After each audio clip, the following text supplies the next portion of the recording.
this is the last message nga naga-center sa atong theme, fortifying our foundation, o giuluhan kini o the blessings of a strong foundation. Ang panalangin or ang mga benepisyo nga atong maangkon kung ang atong foundation strong.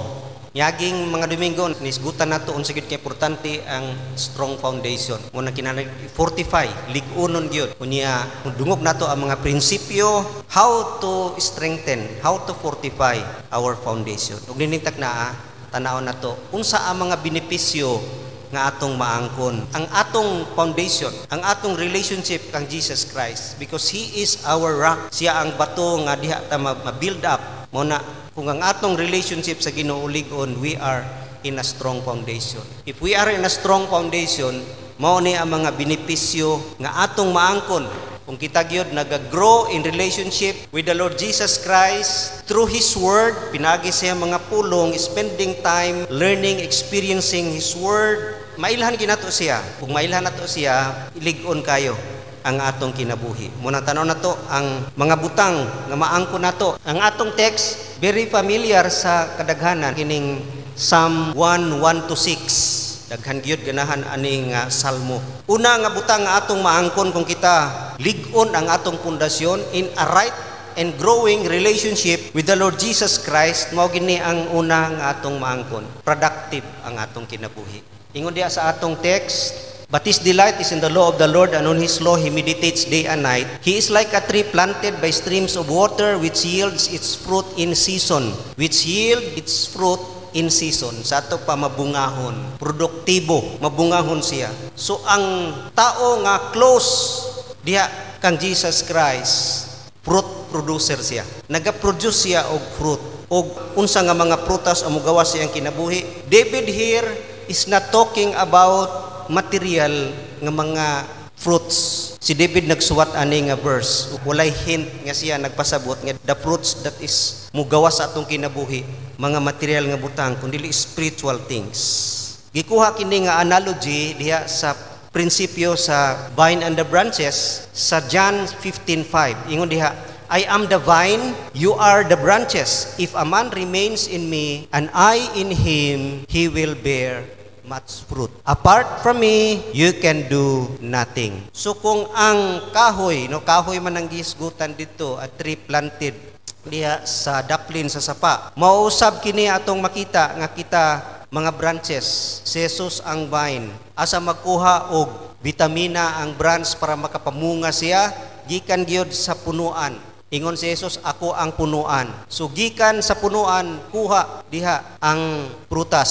So ang prutas nakadetermine unsa ang punuan. Kung ang punuan mangga, siyempre ang bunga mangga. Di gina mo bunga ang mangga o saging. Mukupya gyud na sa punuan. So mao na sa tong kinabuhi nga ang fruits nga mogawas, if we are in a close relationship, growing relationship with the Lord Jesus Christ, mupareha gyud ang atong kinaiya kaniya. The fruits mga kinaiya nga pareha kang Ginoong Hesukristo. Ingon diha sa Galatians 5:22-23, but the fruit of the Spirit is love, joy, peace, patience, kindness, goodness, fruitfulness, gentleness, and self-control. Mao kini nga mga fruits mugawas spiritual.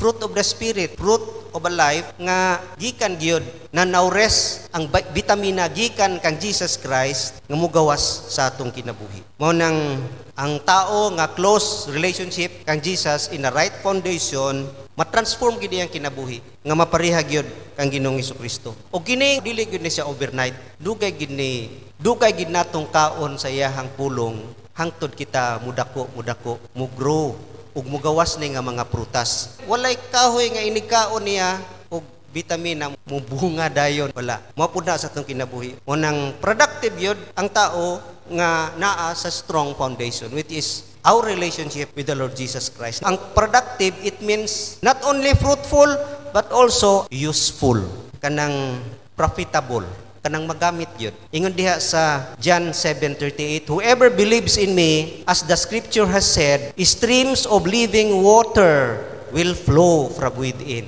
Streams of living water will flow. Sa ito pa, budagayday, mugawas, daghay, makainom, daghay, makakaon sa prutas. So the fruit is not intended for his own, it is for others. Ang prutas, daghang kayo makakaon na, i-share gina siya. Di gina para sa mangga, way mangga mukhaon sa iyong sariling mangga. Mapud na sa atong kinabuhi. Ang tao nga close ang iyang relationship diha kay Jesus, nagagrow, nourishing His Word, makapanalangin gid ni sa uban, sama siya sa streams of living water flowing. Ang makaginansya gyud sa fruits nga naa kanato ang makakaon, ang katug yung laing tao. Ang imong goodness, kinsa man makaangkon niya na, lang kag ikaw mag-good sa imong kaugalingon, dito gina. Imong goodness dito gina sa uban.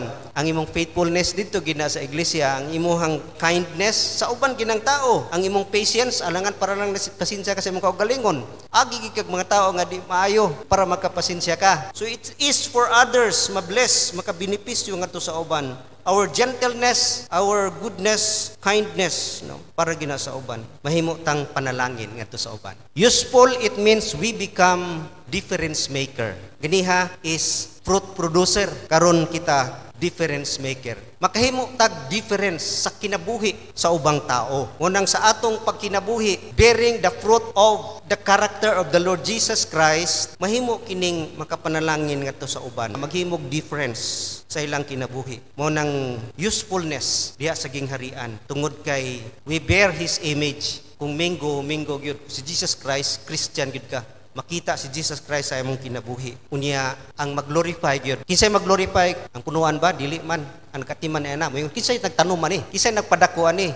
Daghan nagbunga oy. So ang gardener, ang Ginoo maoy mahimaya sa atong kinabuhi. Mo nang nindot kay difference will make a difference ngadto sa kalibutan. Sama sa gingon niya nga we are salt and light to make a difference ngadto sa kalibutan. Mao gina ang tao nga productive, makahimog diferensya gyud sa kinabuhi. Lahi gyud siya magkinabuhi kay makapausab gyud, no, makapanindot sa kinabuhi sa uban. Mao nang ang Ginoo gayod long always and He expects fruitfulness. Si Jesus nag-expect yung fruitfulness. Mo nang katong fig tree bitaw diha sa Luke 13:6-9, waman mamunga iyahang gitunglo mo nang nalaya. Mao pud na sa atong pagkinabuhi nga gusto gid niya og fruitfulness.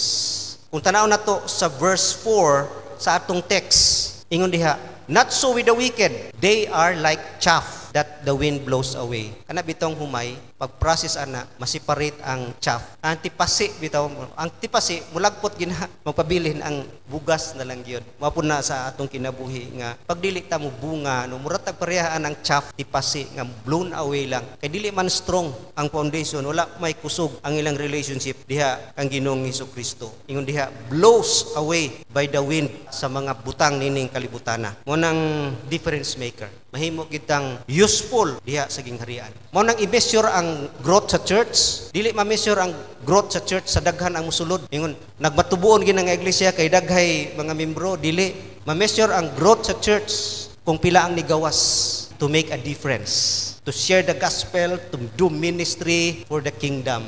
Mao gina sila ang nagtubo, spiritual growth, dili numerical growth. Mao na ang measure sa church is not on how many will enter, but how many will go out to minister. Kay sila dili gid sila mga chap. Useful gid sila diha sa gingharian. Mao nang ang mga chap wa gid na hinungdan. No? Mao nang ang tipasi ilabay magina. Mapuslan ba ng tipasi? Mao nang kinahanglan gyud mahimo tang useful. Many longs for this character. Daghay nagalong ani nga character, wants to be fruitful, pero dili mag-invest og time sa pagtubo diya sa iya mga pulong. No? Mao na importante kay nga tanaw natos ng kinabuhi. Then, second, ikaduha nga benepisyo kung kita gyud mo grow atong relationships diya sa Ginoo, permanent. Sa atong text, basahon nato balik, sumpay atong which yield its fruit in season and whose leaf does not wither. Dili malaya ang iyahang dahon. Dili malaya kini nga pulong naghatag kanato og implication sa atong mga kinabuhi if we are in a right and close and growing relationship with the Lord Jesus Christ. It means unmovable. Dili matarog, stable, strong. Muna ingon diha sa Psalm 62:6, He alone is my rock and my salvation. He is my fortress. I will not be shaken. Di gyud ka matarog. Ang tree, wa nagpasabot nga productive siya, walay mga problema. Dili susceptible noon siya, vulnerable siya sa weather. Naagyoy panahon nga magbagyo, naagyoy panahon sa mga disease. Mo nang daghay mangga nga di successful kay giatake og sakit. Mao pud na sa kinabuhi nato. We are exposed to adversity. Naagi mga kalisdanan, daghay mga kalisod, daghay mga trials, daghay mga bagyo. Ang importante unsa ka kusog sa bagyo, di ta matarog, dili maguba. We will face adversities. It could be family, it could be work issue, it could be illness or death, disappointment, devastation, no? Depressions, tragedy. Pero kung kita no rest, ligon man kay puno man sa vitamina, ginaw rest nato gikan sa pulong sa Ginoo, we are strong, we are stable, cannot be moved, dili siya matarog. Pabilin nga ligon tungod kay being fed and protected. Ang nourishment maghatag ka natog strength. Mo nang we are connected in a life-giving resources which is the Lord Jesus Christ. Nakakonek ka. Mo ganitong ingon nato nga pag close ka sa Ginoo, naka-charge ka kanunay. Puno ka permente og energy nga spiritual. Puno ka sa mga pulong way makatarog sa atong kinabuhi. Mo nang dili makaapekto sa mga close diha kang Jesus tungod kay walay undang ang source. Ang gihulagway dinhi tree nga naa sa duol sa sapa. It means walay undang nga source sa tubig. Bisan pag maghulaw, kay duol man siya sa sapa, dili gyud siya mahutdan og tubig. Always siya full of strength, full of energy. Mao pud astong kinabuhi. Bisag unsa na ang circumstances sa atong kinabuhi, problema dako. Kung kita puno sa pulong sa Ginoo, puno sa iyang energy kanato because we are connected always diha kaniya, dili katarog sa atong kinabuhi ang mga kalisod, mga pagsulay. Bisan pag mga butang nga himuon sa yawa sa atong kinabuhi aron maguba, dili gina maguba because we are strong. Pinagi kang Ginoong Jesucristo nga mo ay punuan ka nakakonekta kaniya. We are always receiving His word, nourishment. Sige tagakaon, kusgan kayo ang atong kinabuhi. Dili para sa shaft nga wala ra, dali ra kayo luya, ilabay dayon kung moabot ang unos. Ngunang spiritual strength, dili gina maangkon nimo isa lang ka adlaw o pila lang ka semana. No? It's a long-term relationship with God through His Word. Mo nang unmovable ta kung kusgan ta kanunay. Dali ra kay ta ka-recover sa mga lisod nga mga circumstances o misfortune. Walay maka-prevent kanato. Isa ra gyud ang pwede mahimo, makaundang kanato kung ibton ta diha sa atong gitarukan,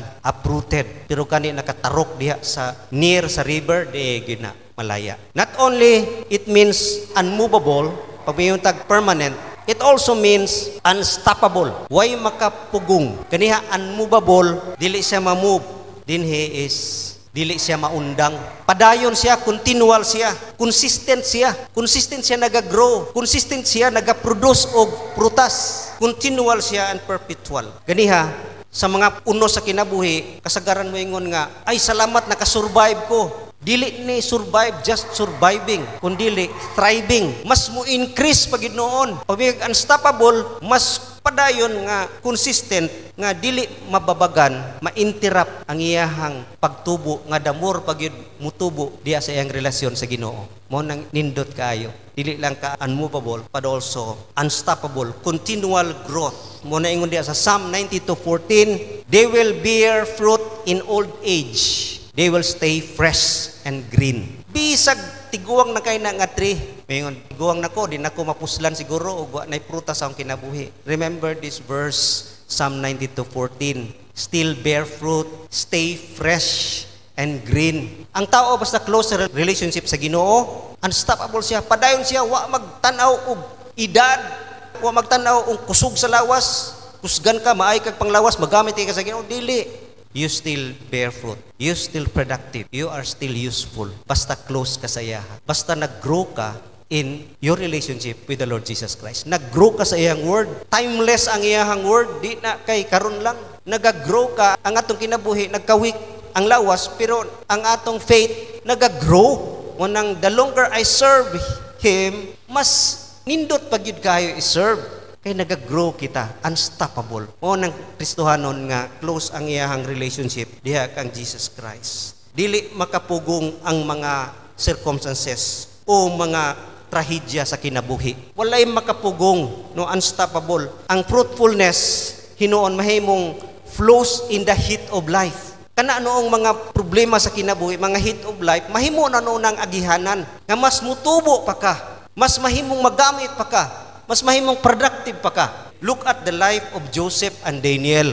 Asa sila gibutang sa Ginoo, natanom asa man si Joseph tuwa man sa Egypt perting paita dito. Lisod no sa kinabuhi nga in a difficult situation or circumstances, surrounded by evil people, temptations, duol kaayo. Pero dito noon ni increase nga nahimo noong gobernador si Joseph. Because Joseph is so close to God. Sige istorya sa Ginoo. Still listening and doing. Mo nang di siya kahimo sa tentasyon kay di siya kahimo ana sa Ginoo. Kay dili musugot ang Ginoo ana. Dili kabubuton na sa Ginoo. Wa gid siya madas tentasyon. Mo nang nagprosper siya in the land nga naa sa kalisod. Si Daniel pareho ra pod no. Mo nang diha pag-ingon nga fruitfulness flows in the heat of life. Mas diha makaproduce noon og nindot kaayo nga bunga sa atong kinabuhi. Si David, anong nahimo man ang daghang kaayong psalm, makapastrengthen ka nato. Kung wa si David moagi og grabe nga consequences, grabe nga kalisod, dili niya mahimo tong psalm. Si Paul, asa man mahimo na ni Paul ng 2 Corinthians 12:7-10. Kung dili siya weak, kung dili siya helpless, kung dili siya bitay, kung dili siya na priso, mas ni-thrive si Paul dito sa prisuhan. Kay dito sa prisuhan na dapat tong tibok pamilya sa jail guard. Siya o ang iyang tibok pamilya still thriving in the place nga lisod kayo. O na ang makita na to. We are unstoppable. If we are so close and growing in our relationship with the Lord Jesus Christ through His words, nag-thrive ka, not only surviving, but thriving and increasing, continue, consistent to be fruitful and useful. Daghay mga tao nga they long to have strength in times of trouble. Kay sa panahon ra pod sa trouble, diya sila munagop sa Ginoo. Gusto sila kusog, pero wala sila nag-invest og time sa pagkuha sa kusog. Strength makuha nato diya sa pulong sa Ginoo. And it takes time. Dili sa panahon nga naakas kalisod nga mingon, I need that strength, Lord. No, we have all the resources. God planted us. Gitanom ta sa Ginoo diha, naa ang mga resources diha, naipakaon sa tuwa, o kaon lang wana. Pero daghay namatay sa gutom in the midst of God's resources. Naa gyud diha ang pulong, pero anato gikaon. Unya mangayo ta kusog panahon sa mga kalisod, problema sa kinabuhi. Mo nang sa pagtanom, ang part sa Ginoo is to send rain, the sun, the earth, the seed. But we have a part, planting, cultivating, and weeding. Kinahanglan yun ni mabutanga ani kanato. Mo nang many are dying despite of the opportunities God provided. Daghan nga laya nga unta piting daghan na tambok kayo ang gi-provide sa Ginoo nganhi kanato. So it takes time to grow quality foods and quality life. God is a God of season. Mo nang diha yield its fruit in season. Season of preparing, planting, pruning, and producing. Mo nay trabaho sa Ginoo. Giplant ka, prune ka, aron ka mo produce. O wata mo submit, ana, mag-expect ba ta og strength in times of trouble? Ka-expect ba ta og deliverance and power in times of distress, depression, disappointment in life? Dili. Kay makuha na nourishment gikan sa iyaha. And it takes time. Relationship, dili mahimo sa pipila lamang katuig. It takes time. Mapunas nung kinabuhi. The more kita mo increase diya sa iyaha mga pulong to draw closer to Him, we will know Him. Ug mahimo yung kusgan ang atong kinabuhi. And lastly, benepisyo sa atong strong foundation is you become prosperous. Sa last nga verse ingon diha, ganihan ingon diha, which yields its fruit in season, and whose leaf does not wither. Whatever he does prospers. Uyaw kini nga pulong, whatever he does. Bisag unsa iyang buhaton, ang uban gimisinterpret ni, bisag unsa daw buhaton, bisag unsa mahikapan nimo mahimong gold, kay bisag unsa may buhaton nimo mo prosper ka. Dili. The same David is referring here to spiritual blessing. Pag ingon diha sa start sa kini nga chapter, blessed is the man, ang blessedness gipasabot ni David dinhi is not all about material but spiritual. Ang blessed nga tao katug yung mabungahon og ligon o mahimong mo prosper sa tanan niyang pagabuhaton. Tanan niyang pagabuhaton nga nahiuyon sa kabubuton sa Ginoo. Mao nang masayop kita ng verse nga, I can do all things through Christ who gives me strength. Mahimo na ko ang tanan, pinagi sa kusog nga ihatag kanako ni Kristo. Makahimo nimo ang tanan pero dili tanan nga imong gusto. Tanan nga kabubuton sa Ginoo imuhang mahimo. Mao nang ang prosperity nga gimin is not about material things, good health, issue, free life. It's not about power, popularity, possession, pleasure. Dili na, kundili In God's eyes, ang tinuod nga prosperous, no, ang tinuod nga prosperity is having a strong relationship with the Lord Jesus Christ. Tungod kay kung naana, di na ka magunahon sa panang uban blessing. If you are so close with the Lord Jesus Christ, di na nimo magmahin sa panang blessing uban diha. Material ba o sa ba? Makita nimo na sa imong kinabuhi. In God's eyes, no mo nang ang iyara gyud gipangita, you have a strong, growing relationship with Him. Ug ang uban mahimo rang perfect sa atong kinabuhi. Mo na paingon dinhi nga prosperous, whatever he does prosper, it means successful life is living a fulfilled life. Unsa gid ang fulfilled life nga giingon sa Ginoo? Fulfilled life is fulfilled purpose. Matag usa kanato nay katuyuan ng Ginoo sa atong kinabuhi. Sa kinatibukan ng purpose gid sa Ginoo kanato is to glorify God and enjoy Him forever. Sa paghimo niya sa tao na siya purpose, to be holy, to be His image, and to glorify God, enjoy Him forever. Mao kinay purpose sa tao. Iguba ni nga purpose sa sala, wa na tanahimong God wants us to be. Mao nang ang tinuod nga success is fulfilling God's purpose, to be what God wants you to be. Nga mahimo gid kang balaan, mahimo gid kang image sa Ginoo, o kay baluta nga kana nga purpose pinaka the best na, kay ang Ginoo pinaka bright, pinakagamahanan o pinakamahigugmaon. So sa ang iyahang purpose, pinakanindot gyud sa atong kinabuhi. Malinglahan lang ta usahay sa atong kaugalingon. Mo nang ang true success is fulfilling His task ang gihatag kanato matag usa sa atong kinabuhi. Mo nang dili ang success nagdetermine sa profit, possession, popularity and pleasure, but sincerity and faithfulness in achieving His purpose for our lives. Mo na ang tinod nga success. Matag usa kanato lain-lain yung mga task, lain-lain tag callings, lain-lain tag gani o gift, kay lain-lain purpose ang Ginoo sa atong kinabuhi. Mo na ang true success wala nag-base diha gyud sa ubang butang, kundi unsa kita ka faithful sa pagtuman gyud sa iyahang gusto nga mahitabo sa atong kinabuhi. It's not about our ambition, it's about His plan for our lives. Okay about that is the best para kanato. Mo nang true success is fully obeying God's will. Tanaw na to ang mga heroes of faith sa Bible. Daghan kaayo diha sa Hebrews 11. Nangamatay sila sa yupa. Wa sila makaangkon og grabe nga mga possessions. Gipang patay, gipang panitan, gipang sunog. Grabe ang suffering. Pero ang tawag sa Ginoo sa ilaha, they are successful people.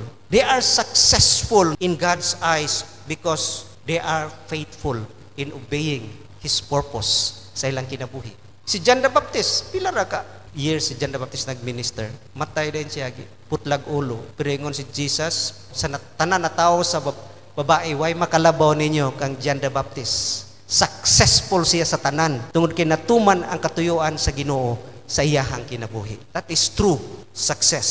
Mo nang si Jeremiah murag failure. Si Jesus gani murag failure kay gilansang sa cross, gibiyaan siya mga disciples, pero in God's eyes, na-fulfill nila ang iyahang katuyuan. Natuman ni Kristo unsa gyud ang will sa Ginoo alang kaniya.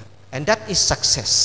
Ang success is nothing will hinder us. Walay makapugong. Mo nang true success is fulfilled purpose kay way makapugong kanato sa plano sa Ginoo sa tong kinabuhi. And that is the best plan. Daghan gyoy nagproblema sa kinabuhi kay wala sa best plan sa Ginoo, sa ilahang plan, sa ilahang gusto, sa ilahang pleasure. Wa mahibaw nga ang the best plan is God's plan, God's purpose. Mao nang indot kaayo gyud nga close kita sa Ginoo kay maangkon ginato ang true success and also fulfill potential. Whatever he does prospers. Wa nagpasabot nga unsay magunitan mahimong gold kundili makahimo kita unsay ipabuhat sa Ginoo kanato. Paingon ganiya sa Philippians 4:13, I can do everything through Him who gives me strength. Mahimo nako ang tanan. Ganiya mahimo nako kung unsay gusto sa Ginoo sa kinabuhi. Dinhi mahimo nako ang tanang butang nga gusto sa Ginoo akong buhaton matag adlaw. Mao nay makaboost sa akong potential kay I was designed to do His will. Gidesign ko sa Ginoo nga conqueror. Gidesign ko sa Ginoo nga victorious. I can do everything. Unsay iyang ipabuhat kanato matag adlaw. O nang pinaagi gayod sa pag-close relationship nato sa Ginoo, makabot nato atong full potential. We are powerful. I can do everything. Sa unsay gusto sa Ginoo nga akong buhaton. Kita magsuffer kita matag adlaw sa itong kinabuhi tungod kay Naagi mga panahon di kita kahimo sa gusto ipabuhat sa Ginoo. Gusto sa Ginoo pasimbahon ta, di ta kasimba. Gusto sa Ginoo patinon ta prayer meeting, di ta ka-attend prayer meeting. Gusto sa Ginoo Bible study ta, di ta ka Bible study. Gusto sa Ginoo maapil sa mga buluhaton, di ta ka minister. Ay ingna nga, that is not His will. That is His will. If we are honest with God, ask Him, Lord, gusto ba gid nimo? Is this His will? Di na ka mangutana na, tanawa ang Biblia. Look at the Bible. That is His will. Pero mapapagan lang kita sa atong kaugalingong mga plano o desisyon o pleasure. Di ko ganahan o nang dili makabuat atong full potential. Nga, unta, you are designed to do everything God wants you to do. Not only God wants you to be. God wants you to be holy. God wants you to be His image. Pero karon God wants you to do because gamiton gyud kaniya to reflect His image to the world. Mao nang kinahanglan gyud atong full potential. Mo nang pinaagi sa atong pagtubo sa atong relasyon sa Ginoo, mo grow gyud kita ug mo prosper gyud. Makahimo gyud sa tanang butang. Walay exemption. Balik ko na to ganiya ang kinabuhi ni Joseph. Giplant siya diha sa Egypt pero diha siya naggrow. Diha siya naggrow sa prisuhan. Ug si Daniel usab in a lion's den. Diha siya nahimong victorious. Di siya mahadlok bisan pa kuno ninyo patyon. Muampo gyud ko sa Ginoo. Way makapugong nako. Way makapugong sa kadako ng baba sa leon. Di ko ninyo mapugngan mo worship o muampo sa Ginoo. Mao kana pod si Paul. Way makapugong sa iyaha sa pagabuhaton niya. Mo nang si Paul puno gyud og mga achievement sa iyahang pagpangalagad sa Ginoo. Tungod kay way makababag niya because he is so close with the Lord Jesus Christ. Pinagi sa iyang mga pulong. Ngunang reaching our potential will enable us sa last nga verse 5-6 ingon diha nga like a chaff wind blows asa siya perish. Pero katong mga righteous will be with the Lord ngadto sa himaya. Mao nang reaching our full potential will enable us to finish well. We will be rewarded. Muhuman kita sa atong kinabuhi nga way makapugong kanato ug nindot kay atong pagtapos. Good and faithful servant. You will be rewarded in heaven.